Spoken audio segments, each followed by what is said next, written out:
الله معكم أحبائي. آخر تطورات الحرب بين روسيا وأوكرانيا حتى مساء 26 من يونيو، تطورات كثيرة لهذه الليلة. الوحدات الأوكرانية تتمكن من استرداد السيطرة على 3 بلدات، فيما الوحدات الروسية تواصل نشاطها وتقدمها في كراماتورسك وجبهة أخرى.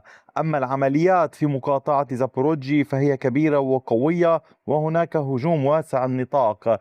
ما الذي يحصل؟ تابعوا التفاصيل حتى النهاية كي لا تفوتوا أي معلومة. ولنبدأ مباشرة من العمليات في جبهة جنوب دونيتسك. هنا في المنطقة هذه الوحدات الأوكرانية تمكنت من استرداد السيطرة على بلدة بيدابني بعد معركة لمدة طويلة.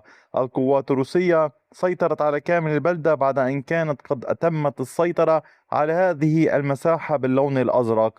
هنا القوات الأوكرانية تقدمت بعمق 2.19 كيلومتر وامتداد 2.18 كيلومتر على طول المنطقة. هنا تحركت الوحدات الأوكرانية، ولكن لم تتوقف عند هذا الحد، بل بدأت القوات الأوكرانية بسلسلة من الهجمات على طول الطريق الرئيسي باتجاه كومار وباتجاه ميرني. الوحدات الروسية المنتشرة هنا من الفرقة 90 والفرقة 27، تحديدا الفوج 34، تمكنت من أسر عدد من الجنود الأوكران في هذه المنطقة، وما ظهر لاحقا باعترافاتهم أنهم كانوا يريدون التوجه نحو كومار. أما في المنطقة المحيطة لا تزال الاشتباكات مستمرة، والقوات الأوكرانية تسعى أيضا للضغط باتجاه زيركا وباتجاه روشيفسكي. واليوم نحن أمام سلسلة من الهجمات باتجاه نوفوخاتسكي، يعني معركة واسعة النطاق تخوضها الوحدات الأوكرانية، تضغط بمزيد من القوات، فيما القوات الروسية تحاول قدر الإمكان الدفاع. هذا هو الحال في المنطقة هنا، مع استمرار سلسلة الهجمات في اتجاه محيط زيلينيهاي. القوات الأوكرانية مستمرة بهجماتها في هذا النطاق وفي إيفانيفكا التي تتبع دنيبرو. على صعيد العمليات في جبهة زابوروجي نحو أوريخيف، القوات الروسية تواصل التحرك باتجاه نوفو أندريفكا. آخر تقدم للوحدات الروسية كان في 12 من هذا الشهر. هنا اليوم القوات الروسية مع ساعات المساء سيطرت على خط إضافي من أحزمة الأشجار. كان التقدم بعمق 930 مترا على هذا الاتجاه بامتداد 2.5 كيلومتر. الوحدات الروسية تسعى إلى تأمين المنطقة هنا والضغط أكثر فأكثر. لماذا؟ نوفا أندريفكا تشكل عقدة إمداد هامة، يعني هي موجودة هنا في هذا الاتجاه وتساعد الجيش الروسي في حال استطاع الدخول والسيطرة عليها بسلسلة من العمليات باتجاه مدينة أوريخيف. لذلك هناك إصرار على التوسع قدر الإمكان، تأمين المحيط وشن عمليات باتجاهها ولاحقا باتجاه أورخيف.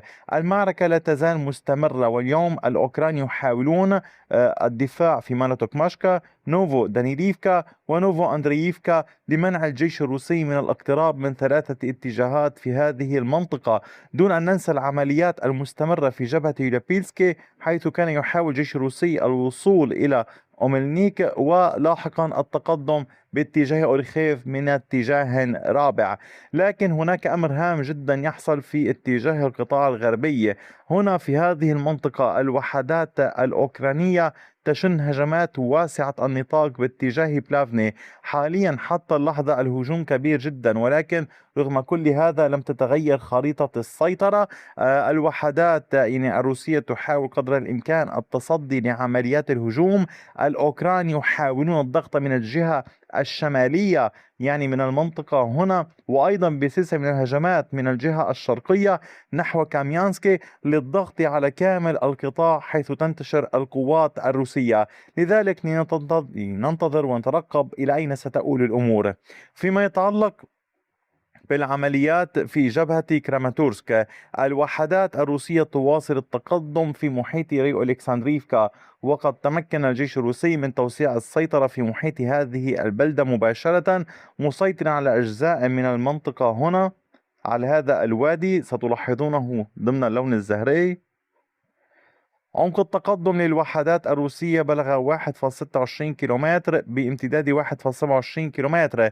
العمليات لا تزال مستمرة. هذا التقدم كيلومتر وربع تقريبا هدفه وصول القوات الروسية نحو الأمام وإغلاق المنطقة هنا، إبعاد الجيش الأوكراني عن هذه المساحة والتقدم على طول القناة المائية، لتصبح القوات الروسية تهاجم أوريخوفالكا باتجاه المنطقة هنا شرقا وغربا. العمليات في هذه المنطقة تساعد لاحقا باتجاه ميكولاييفكا، إحدى أهم المناطق الكبيرة التي تراهن عليها القوات الأوكرانية لحماية مدينة سلافيانسك. فستنجح القوات الروسية في ذلك أم ستشن القوات الأوكرانية هجوما مضادا في هذه المنطقة؟ أتمنى من حضرتكم كتابة آرائكم في التعليقات. في شمال دونيتسك كانت هناك التطورات البارزة، حيث تمكن الجيش الأوكراني من استرداد السيطرة على قريتين.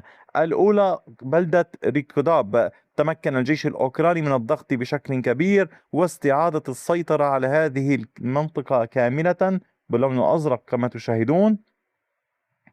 هذا التقدم الأوكراني كان بعمق أقل من 3.5 كيلومترات، بعرض الكيلومترين تحركت القوات الأوكرانية. أحبائي، أريد الإشارة إلى أمر هام جدا. كثيرون يسألون أو يظنون أن القوات الأوكرانية فجأة تحصل على المناطق، أو القوات الروسية فجأة تحصل على المناطق.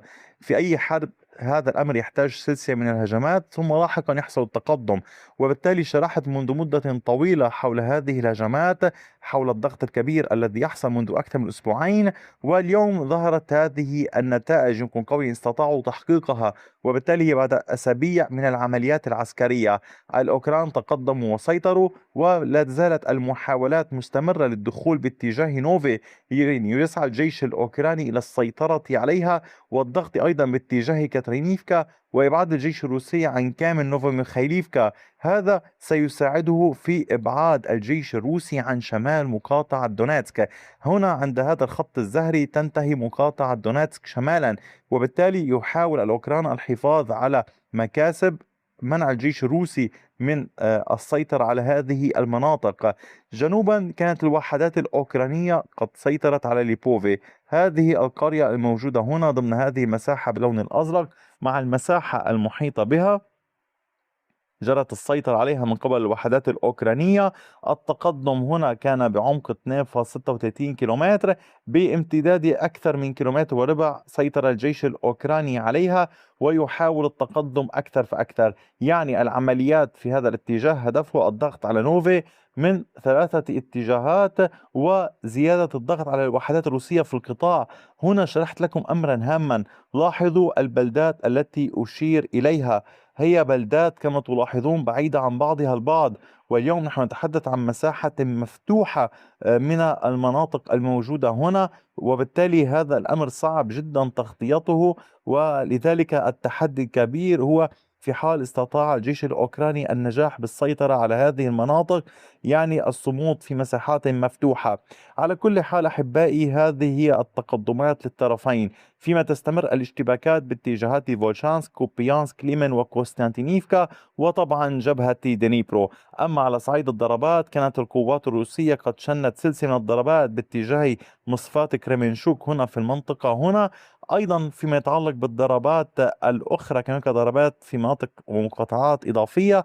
أما الضربات الأوكرانية فقد كانت قد طالت يعني منطقة كيرتش في القرم، إضافة إلى عمليات محاولة استهداف دفاعات جوية للقوات الروسية ومهاجمة مصنع بناء السفن في كيرتش في الليلة. أحبائي، هذا كان كل شيء، أي جديد سوافقكم به لاحقا. أدعوكم لدعم القناة، هناك مجموعة في قناة اليوتيوب يمكن الانضمام إليها، دعم القناة ماديا ومشاركة الفيديوهات ليستفيد الأصدقاء أكثر من هذه المعلومات. شكرا على وقتكم الثمين، وإلى اللقاء بفيديو آخر.